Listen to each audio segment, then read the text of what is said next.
நமது வெற்றியாளர்களுக்கு வணக்கம். முதுகலை தமிழாசிரியர் தேர்விற்காக தினமும் 10 வினாக்கள் வரிசையில் இன்று எழுத்துக்கும் சொல்லுக்கும் இலக்கணம் கூறும் ஒரு நூல் நேமிநாதம். நேமிநாதத்தினுடைய ஆசிரியர், அவருடைய சமயம், அவருடைய காலம். நேமிநாத நூலினுடைய ஆசிரியர் குணவீர பண்டிதர். சமயம் சமணம். காலம் 12ஆம் நூற்றாண்டு. தொல்காப்பியம் கூறிய சொல்லிலக்கணம், எழுத்திலக்கணம். இதனை சுருக்கி உரைப்பதால் நேமிநாதம் எவ்வாறு அழைக்கப்படுகிறது அப்படின்னா சின்னூல்.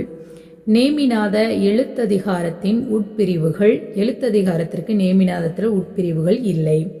நேமிநாத சொல்லதிகாரத்தில் உள்ள உட்பிரிவுகள் 9. நேமிநாதத்தில் உள்ள நூற்பாக்கள். எழுத்து எல்லை 24 நூற்பா, சொல் 71. மொத்தமாக நேமிநாத நூலில் உள்ள நூற்பாக்கள் 95. நேமிநாத உரையில் விற்பயிற்சி செய்யுமிடம் கல்லூரி எனப்படுகிறது.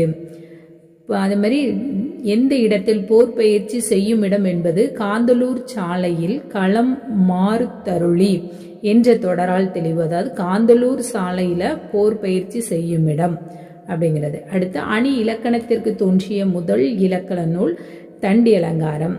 வடமொழியில் தண்டி எனும் ஆசிரியர் எழுதிய காவியதர்சம் என்ற நூலின் மொழிபெயர்ப்பு தண்டி அலங்காரம்.